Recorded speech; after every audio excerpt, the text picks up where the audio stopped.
Hello traders, hello investors, ഇത് സിയാദ് ഇലിക്കൽ. എല്ലാ ദിവസവും വൈകിട്ട് 7 മണിക്കുള്ള മാർക്കറ്റ് ന്യൂസിലേക്ക് കിടക്കാം.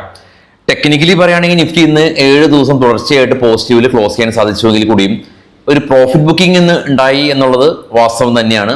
സെൻസെക്സ് എല്ലാം തന്നെ അതിന്റെ ഡേ ഹൈയിൽ നിന്ന് 1000 പോയിന്റ് അടുത്തൊക്കെ ഫോൾ രേഖപ്പെടുത്തി. മിഡ് ക്യാപ്പും 500 പോയിന്റ് അടുത്ത് ഫോൾ രേഖപ്പെടുത്തി. ബാങ്ക് നിഫ്റ്റി 97 പോയിന്റ് അടുത്ത് ഫോൾ രേഖപ്പെടുത്തി. പക്ഷെ നിഫ്റ്റി 10 പോയിന്റ് പ്ലസിൽ ക്ലോസ് ചെയ്തു. ഫിൻ നിഫ്റ്റിയും അതുപോലെ തന്നെ 20 പോയിന്റ് പ്ലസിൽ ക്ലോസ് ചെയ്തു. പ്രോഫിറ്റ് ബുക്കിംഗ് ഉണ്ടായി എന്നുള്ളത് വാസ്തവമാണ്. കാരണം NSEയിൽ ഏകദേശം കൃത്യമായിട്ട് പറയുകയാണെങ്കിൽ 554 കമ്പനീസ് മാത്രം പോസിറ്റീവിൽ ക്ലോസ് ചെയ്തപ്പോൾ ഏകദേശം 2078 കമ്പനീസ് NSEയിൽ റെഡിൽ തന്നെയാണ് ക്ലോസ് നടത്തിയിട്ടുള്ളത്.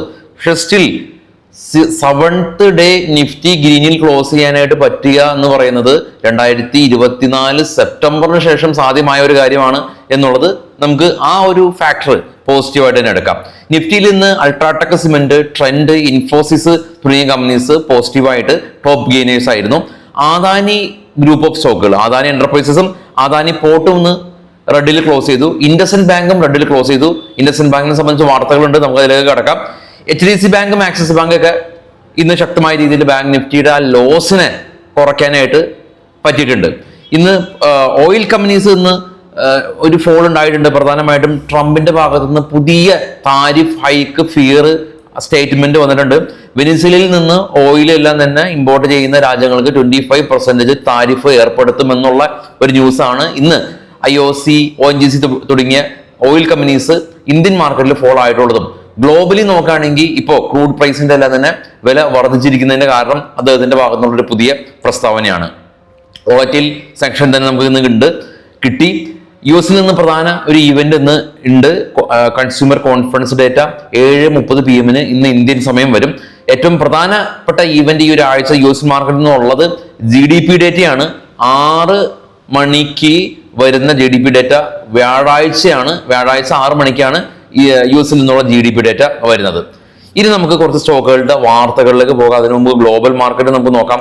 ഏറ്റവും താഴെ ട്രേഡ് ചെയ്യുന്ന CAC 40 ഫ്രാൻസ് മാർക്കറ്റ് പ്ലസ് ആണ്. ഡാക്സ് ജർമ്മൻ മാർക്കറ്റ് പ്ലസ് ആണ്. ഇന്ത്യ വിക്സ് ഇന്ന് ഫോൾ ആയി. ഡോ ഫ്യൂച്ചർ ഇപ്പോൾ പ്ലസ് ആണ്. നിക്കി ജപ്പാൻ മാർക്കറ്റ് പോസിറ്റീവിൽ ക്ലോസ് ചെയ്യാൻ സാധിച്ചു. കൊറിയ, ചൈന റെഡിലായിരുന്നു. ഓസ്ട്രേലിയ പോസിറ്റീവിലാണ്. ഏറ്റവും ടോപ്പിലേക്ക് പോകുകയാണെങ്കിൽ ബിറ്റ്കോയിൻ 87,000, ബ്രന്റ് ഓയിൽ 72 മറികടന്നിട്ടുണ്ട്. ഇന്റർനാഷണൽ മാർക്കറ്റിൽ ബ്രന്റ് ഓയിൽ പെർ ബാരലിന്. ഗോൾഡും സ്പൈക്ക് ചെയ്തു. $3021 ആയിട്ടുണ്ട്. ഗോൾഡ് പെർ ഔൺസിന് $10 ഇന്ന് ഇന്റർനാഷണൽ മാർക്കറ്റിൽ ഗോൾഡ് വില വർദ്ധിച്ചത്. അതായത് ഗോൾഡ് ഒരു ചെറിയ തോതിൽ പ്രോഫിറ്റ് ബുക്കിംഗ് കണ്ടതിന് ശേഷം വീണ്ടും ശക്തമായിട്ട് ഗോൾഡ് മുന്നേറി പോവുകയാണ്. ഇനി നമുക്ക് നേരെ കുറച്ച് സ്റ്റോക്കുകളുടെ വാർത്തകളിലേക്ക് പോകാം. ഇത് ബൈസൽ റെക്കമെൻഡേഷൻ അല്ല.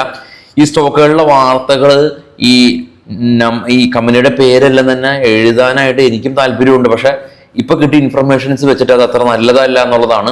ഇനി അത് നിയമപരമായിട്ട് പ്രശ്നങ്ങളില്ല എന്നുള്ള കൺഫർമേഷൻ നമുക്ക് വരാണെങ്കിൽ തീർച്ചയായിട്ടും ഇവിടെ സ്ക്രീനിൽ ഡിസ്പ്ലേ ചെയ്യാം.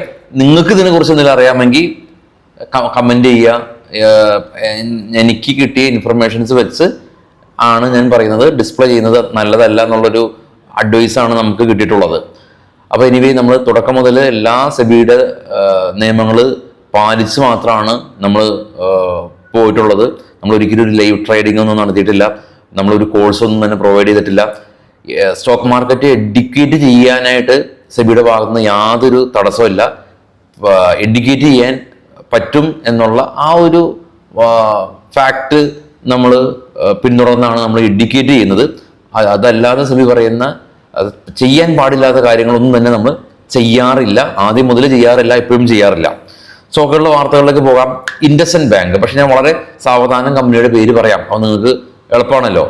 ഇൻഡസ്ഇൻഡ് ബാങ്ക് എക്സ്റ്റേണൽ ഓഡിറ്റർ ആയിട്ടുള്ള PwC അവരുടെ റിപ്പോർട്ട് സബ്മിറ്റ് ചെയ്യുമെന്നുള്ള ഒരു അക്കൗണ്ട് ഡിസ്ക്രിപ്പൻസി ഉണ്ടായിരുന്നല്ലോ.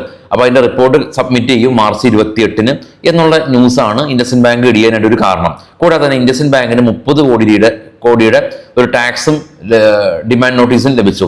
ഈ 2 റീസൺ കൊണ്ടാണ് ഇന്ന് ഇൻഡസ്ഇൻഡ് ബാങ്ക് ഇടിയാനായിട്ട് ഒരു പ്രധാന കാരണമായിട്ടുള്ളത്.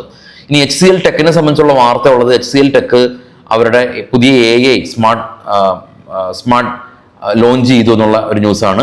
ഗൂഗിൾ ക്ലൗഡ് ആയിട്ടാണ് സഹകരിച്ചിട്ട് HCL ടെക്ക് ഇത് ലോഞ്ച് ചെയ്തിട്ടുള്ളത്.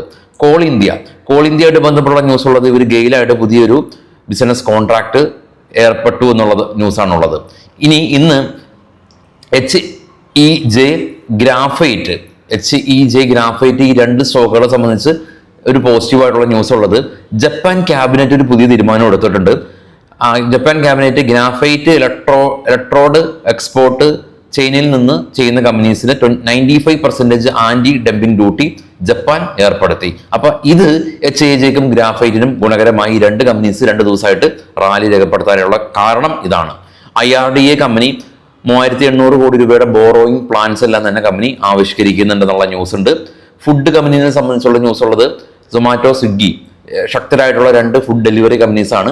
പക്ഷേ ഈ ഒരു ബിസിനസ്സിലേക്ക് സെപ്റ്റോ എന്ന് പറഞ്ഞ കമ്പനി കടന്നു വരുന്നു. ഇപ്പൊ കൊച്ചിയിലൊക്കെ സെപ്റ്റോ വളരെയധികം ഫേമസ് ആണ്. അപ്പൊ അവര് IPOയിലേക്ക് വരുമെന്നുള്ള ഒരു അഭ്യൂഹം കൊണ്ടാണ് ഇപ്പോൾ സ്വിഗ്ഗി, സൊമാറ്റോ സ്റ്റോക്കുകളുടെ ഒരു പ്രോഫിറ്റ് ബുക്കിന് കാരണമായിട്ടുള്ളത്. NBCC കമ്പനി അവർക്ക് 658 കോടി രൂപയുടെ ഓർഡർ കിട്ടിയതായിട്ടുള്ള ന്യൂസ് ഉണ്ട്. കൽപ്പാത്തൊരു പ്രൊജക്ട് കമ്പനി അവരുടെ ടോട്ടൽ ഓർഡറുകൾ 25,000 കമ്പനിക്ക് കിട്ടിയിട്ടുണ്ട് എന്ന് കമ്പനി പറഞ്ഞു. ഓല ഇലക്ട്രിക്കിനെ സംബന്ധിച്ചുള്ള ന്യൂസ് ഉള്ളത്, റോസ്മെറ്റീരിയ ഗ്രൂപ്പായിട്ട് ഇവർക്കൊരു ഡിസ്പ്യൂട്ട് ഉണ്ടായിരുന്നു. ഓല എല്ലാം തന്നെ ഇവർക്ക് വേണ്ടിയിട്ട് നമ്പർ പ്ലേറ്റ് എല്ലാം തന്നെ ചെയ്ത കമ്പനിയായിരുന്നു. അപ്പോൾ കുറച്ച് എമൗണ്ട് ഡ്യൂ ഉണ്ടായിരുന്നു. അപ്പോൾ അതിനെതിരെ അവർ കംപ്ലൈന്റ് രജിസ്റ്റർ ചെയ്തു. അപ്പോൾ ഇവർ തമ്മിൽ ധാരണയായി ഇൻ ദ സെൻസ് ഇവർ സെറ്റിൽ ചെയ്തിട്ടുണ്ട് എന്നുള്ള ഒരു ന്യൂസ് ഓലാനെ സംബന്ധിച്ചുണ്ട്. ഇനി എഞ്ചിനീയേഴ്സ് ഇന്ത്യ കമ്പനിയെ സംബന്ധിച്ചുള്ള ന്യൂസ് ഉള്ളത്, ഇവർക്ക് 730 കോടി രൂപയുടെ ഓർഡർ മിഡിൽ ഈസ്റ്റിൽ നിന്ന് കിട്ടിയതായിട്ട് കമ്പനി അറിയിച്ചു. ഇനി ഗോദ്രേജ് പ്രോപ്പർട്ടീസ് കമ്പനി ഹൈദരാബാദിൽ 1000 കോടി രൂപയുടെ ഓർഡർ ഇവർക്ക് ലഭിച്ചു എന്നുള്ള ന്യൂസാണ് ഗോദ്രേജ് പ്രോപ്പർട്ടീസിനെ സംബന്ധിച്ചുള്ളത്.